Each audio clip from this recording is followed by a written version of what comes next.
Very good evening to all, and I once again thank Overman Foundation for giving me the opportunity of delivering these talks.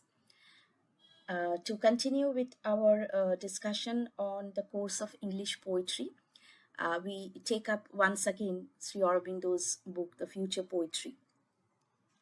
We have discussed in our earlier talk the character of English poetry in general, and Sri Aurobindo has acquainted us with the nature and course of English poetry and its progress and movement towards the future. We see how poetry is influenced and shaped by the spirit and temper of the age, which give the creative art of the poet its background and a sort of framework. So each nation has its own characteristic quality and displays individual creative spirit in artistic creation, even when similar conditions prevail and there may be much common ground for the artists to work upon. That is, a particular form, a particular mode, a certain motive may be suited to a particular province where it can best succeed. We can take here the analogy of a plant. A particular type will bloom and flourish in a particular environment and climate. So, when we are talking of English poetry, we must first of all recall the complexity of its spirit, and we have discussed this earlier, which determines the shape and nature and angle of its vision. And we have already seen how two opposite powers fuse to give English poetry its characteristic flavor, which has nevertheless been a series of creative adventures, bold and powerful, and taking at each step a different turn from its preceding age. Here we must note two important things about the genius of English poetry. One is there are certain limitations, and also there is a great power of poetical speech. In spite of some drawbacks and faults in the general character of English poetry, it has been successful in presenting the externalities of life in a forcefully accurate or imaginative way. However, it has been less successful in the intellectual or spiritual interpretation of it. Because of its eye on the outward things, it would be difficult for the English poetic mind to attempt a presentation of things beyond the physical, or to deal with mystic realities, or reach the higher truth of the spirit. But if somehow the poetic genius could get over these difficulties, then the best expression of the profoundest things would not be difficult, as the English poetic genius already has the profounder intensity of poetic speech. Sri Aurobindo gives the example of French poetry here, which in modern times, and remember, modern times was the time in which Sri Aurobindo himself was writing. So he says, in modern times, French poetry is in a constant struggle to overcome similar difficulties and with very little success. But even a great poet like Mallarmé had to struggle and forcibly make his poetry utter what was otherwise almost unutterable. For that, he had to depart from the ordinary mold of speech. But English speech and language pose no problem and difficulty in this regard. The power to evoke the mystic, the infinite, the spiritual is already there in English poetry, and vistas of suggestion are ready, waiting for the right mind and genius to handle them for poetic creations. Now, Sri Aurobindo says English language is less suited for prose. It is naturally fitted for poetry and has developed all that is needed by the poetic faculty. It has developed all lights, shades, heights, depths, recesses of fathomless sense, to quote his words. And a lot of effort has been given to arrive at this stage. Evidently, it has not been so easily achieved. So, let us take a look at how this has been done. By what successive steps has English poetry risen?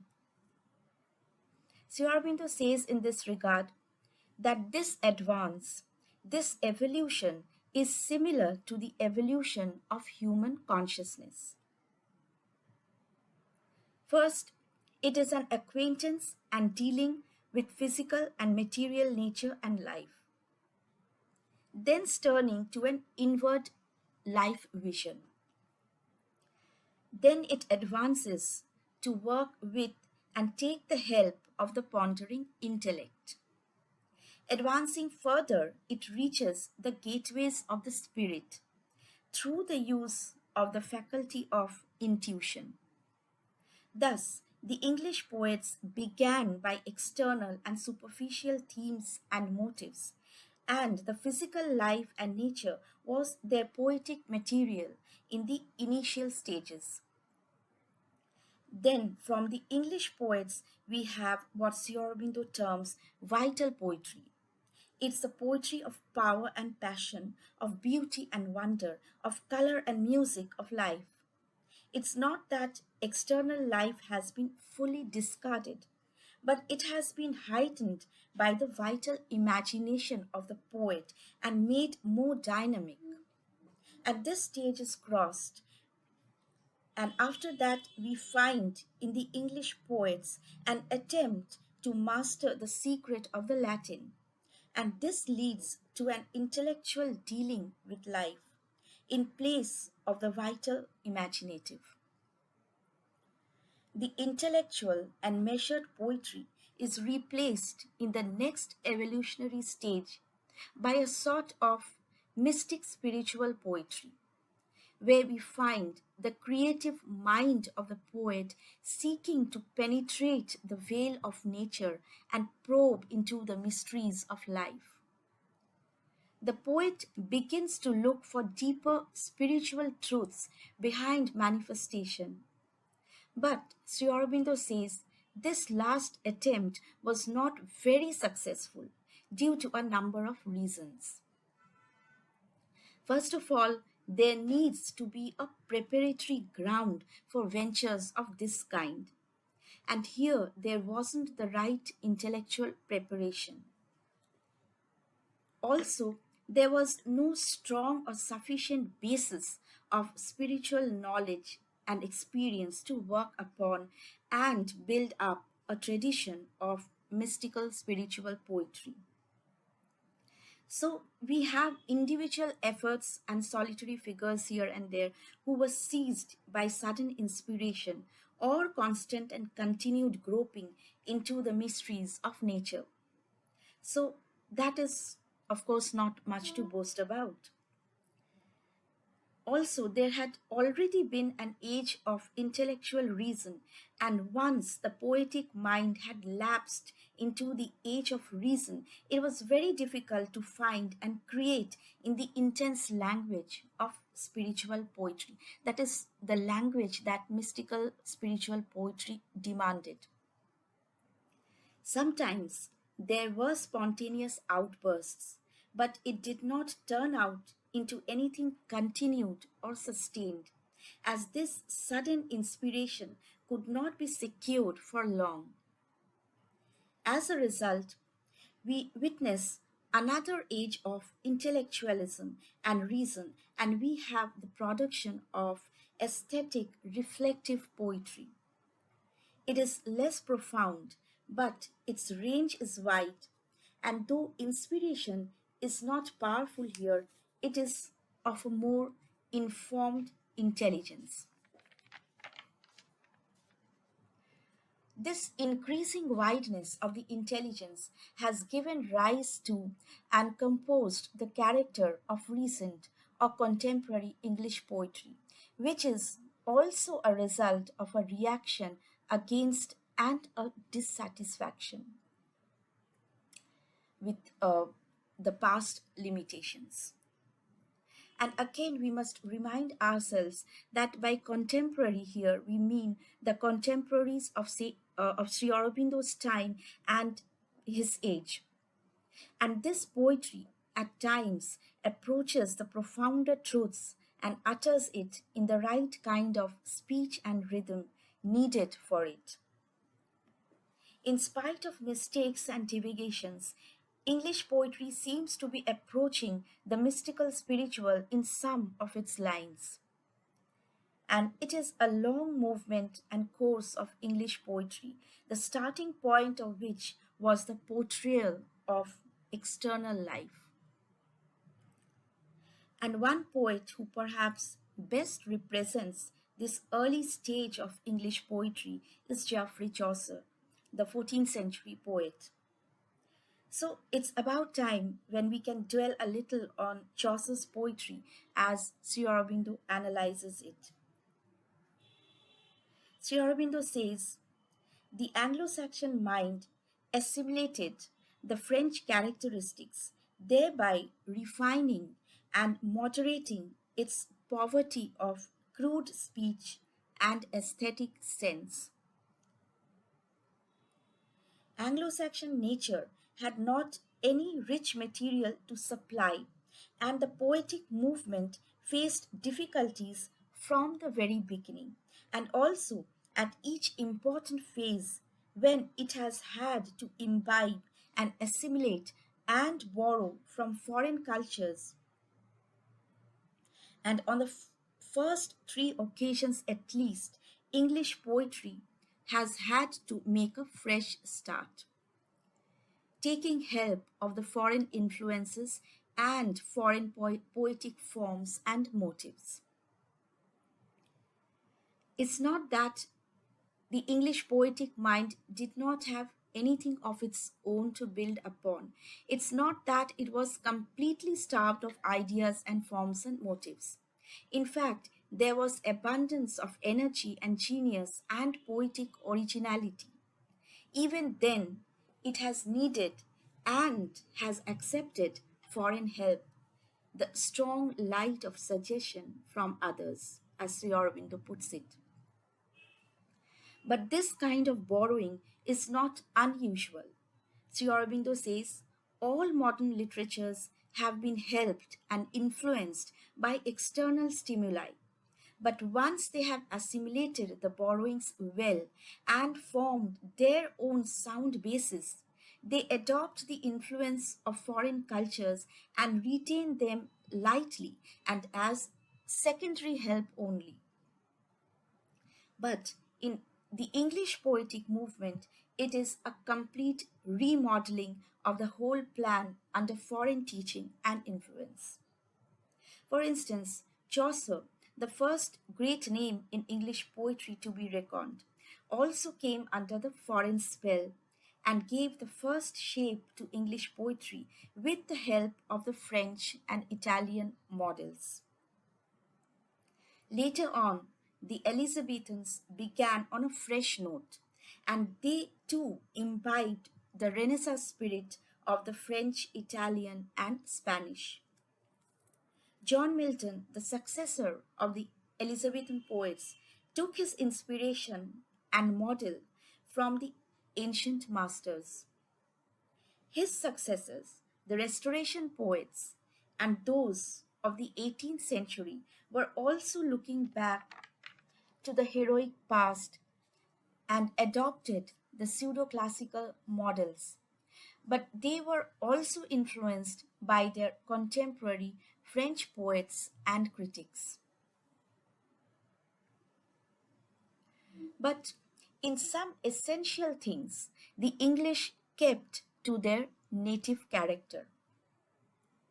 With the influence of the foreign culture, English poetry took a new turn, transmuting the invading external influence and making possible the emergence of an original poetic power and method.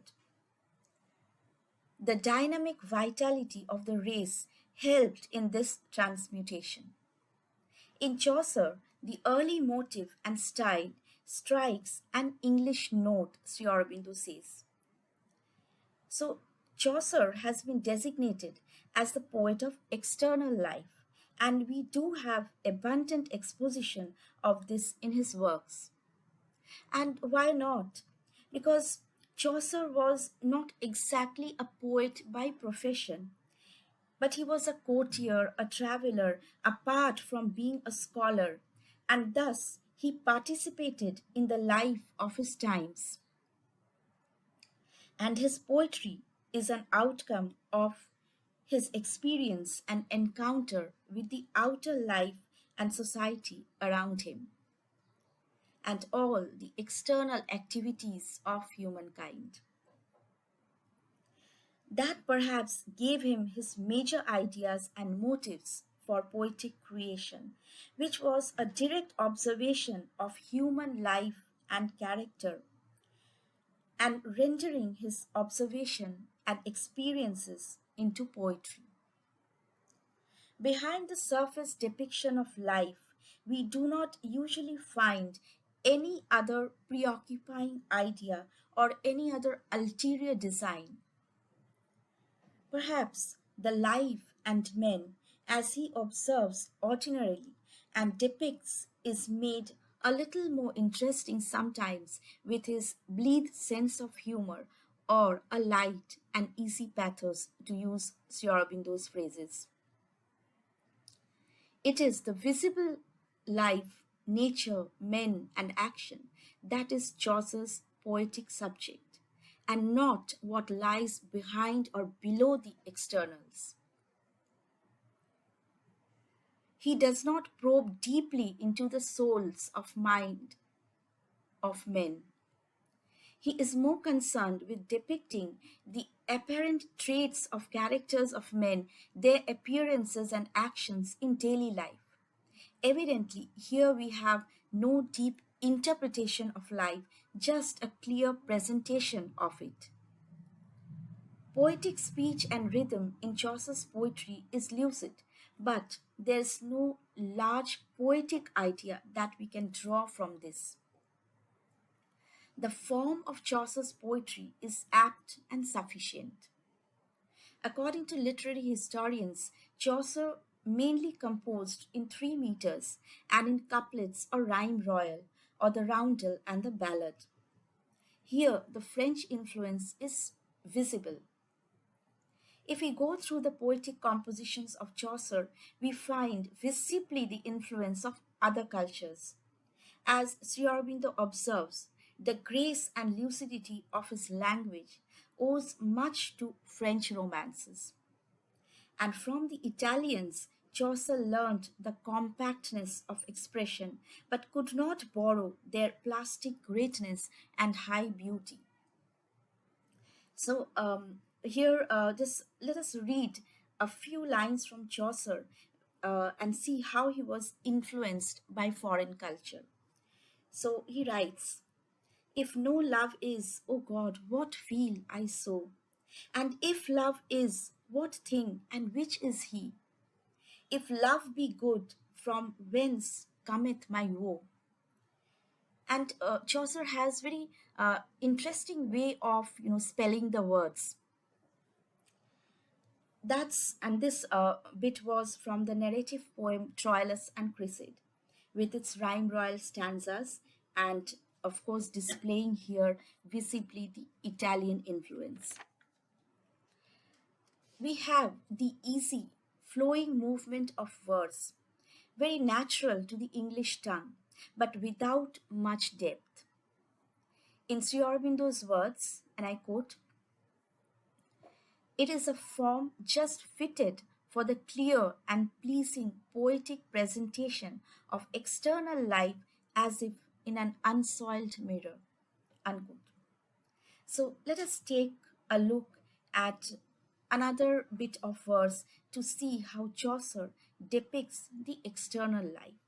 And he writes in one of his compositions, "The busy lark, messenger of day, salueth in her song the more we gay.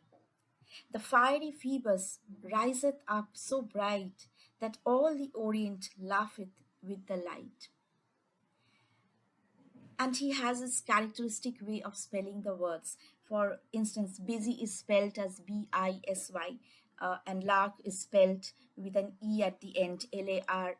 So this was a sort of continuation from the Middle Ages, perhaps. So this particular verse or part of it, that's an inspired description of an English morning, and it's from the popular work The Knight's Tale. So descriptive passages abound in Chaucer's poetry. Chaucer's language is a kind of primitive poetic speech, adequate but never very deep or profound. Though he was influenced highly by the Italian masters like Dante and Petrarch, Chaucer hardly achieves anything great like them, only occasionally a really memorable line of poetry. And Sri Aurobindo says not only England, but other nations too began with the portrayal of external life in their literatures. For instance, consider Homer, the great poet. He depicts the life and action of men in lines of beautiful poetry. He portrays the conditions of earth, but there, in the hands of Homer, the earth itself is lifted into a higher plane, even when he's depicting the externalities of life. So the earth, men, they are lifted up into some plane of a greater dynamism of life, Sri Aurobindo says, depicting the hero's actions at a high intensity of impulse. Homer raises man himself to a semi divine stature.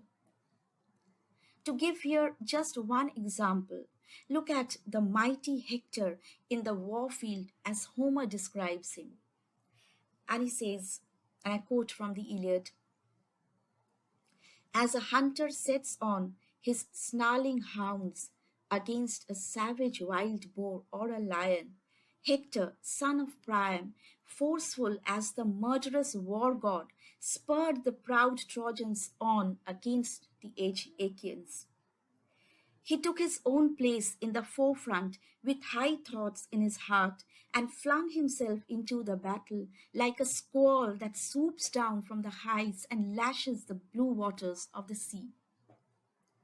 This is Homer, where the gaze goes beyond the mere presentation of formal Greek life. Sri Aurobindo gives the example of the Latin poet Enusa, who also cast into the poetic mold the masculine and imperial spirit of Rome. Here too we have more than a surface representation of life. When we turn to the French romances, we find an ideal representation of Catholic and feudal Europe. But here, what is lacking is proper and adequate speech and rhythmic movement. But in the English poets, say in Chaucer for instance, it is only a clear and adequate reflection of external life without any uplifting motive or spirit and unaccompanied by any greater idea. Sometimes a tinge of romantic illumination breaks the typical and set formula, but that's occasional and rare. So, this is the characteristic of the early form of English poetry. But English poetry did not continue in this vein for long. This movement, with its strong note of the externalities of life, came to a sudden pause. Sri Aurobindo tells us that there were a number of reasons for this abrupt stop. Now, English poetry, we have seen, began by the depiction of physical life, and to continue along this line forever would be to wander up and down in a Kaledi sack, as Sri Aurobindo says. Evidently, there was much more than the physical life and outward motive, and English poetry had the need to go deeper and achieve greater things. The English poetic genius waited for newer inspirations and fresh impulse. But the initial strong motive with which English poetry had begun its journey was native to the English mind and powerful enough to have put its stamp and influence upon the literature of all its later days. Thus, we find much of the fiction of 18th and 19th century England, especially the novels of Richardson and Dickens, Elizabethan drama to a certain extent, Elizabeth, Elizabethan and English narrative poetry later on. Some poems of great poets like Tennyson, who wrote his, say, Enoch Arden or Idylls of the King, all of these were informed by the ancient motive of recounting the external strains of life. So look at these lines from Tennyson, for instance, in his Idylls of the King. And he writes, "And then I came, all in my folly, to the naked shore, wide flats where nothing but coarse grasses grew. But such a blast, my king, began to blow, so loud a blast along the shore and sea, ye could not hear the waters for the blast. Though heaped in mounds and ridges, all the sea drove like a cataract, and all the sand swept like a river." That's from the Idylls of the King.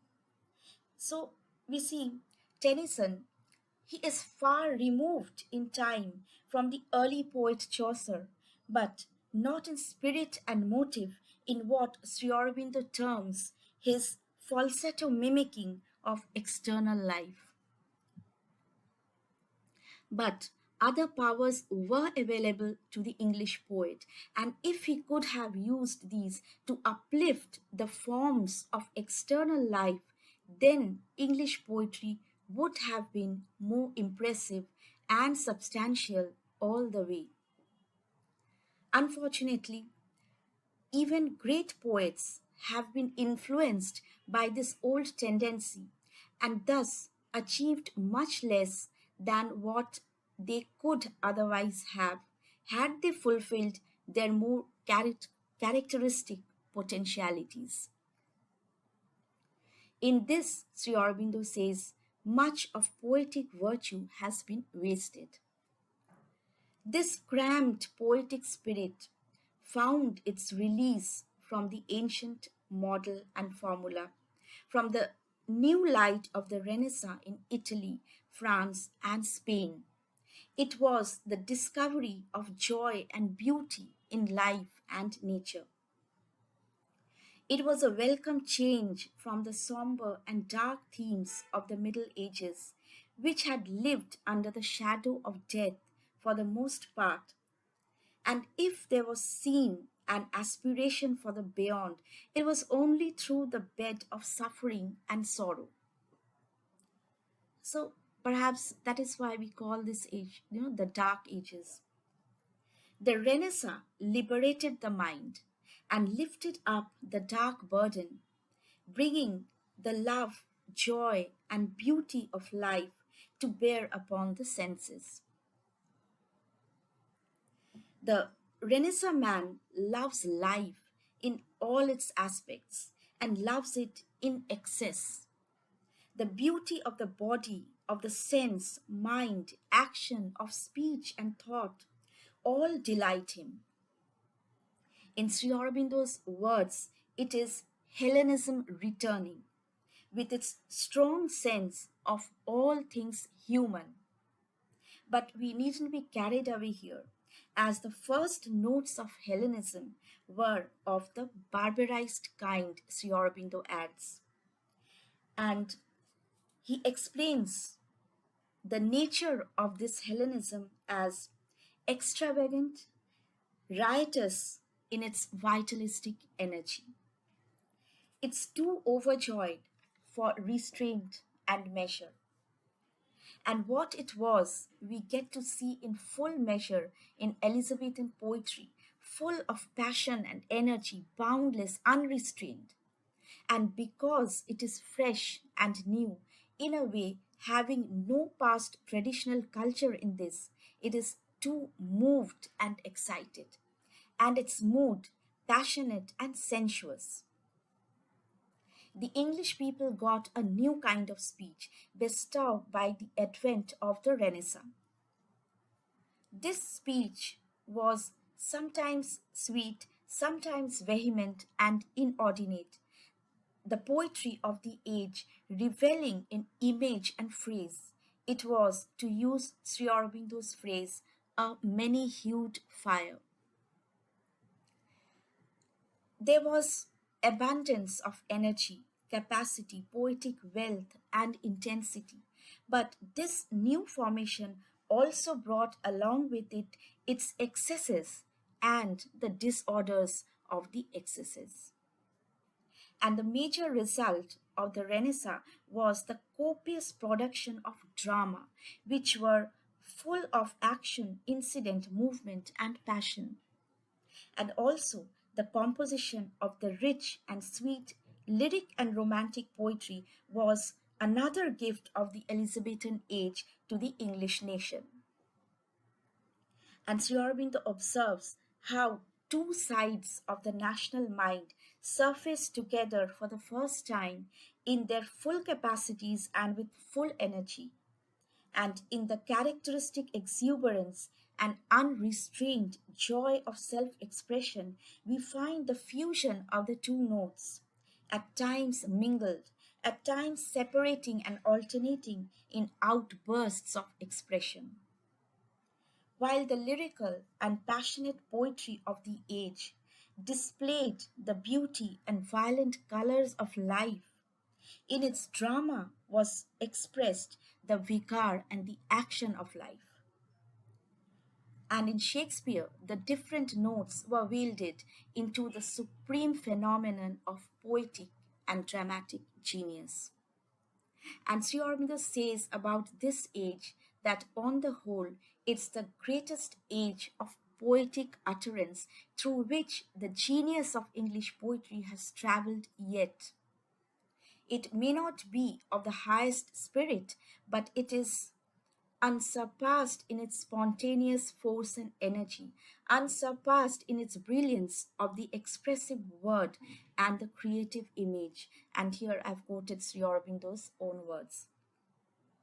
So, in the next talk, we shall discuss this Elizabethan age and poetry in a little more detail. So, till then, thank you so much.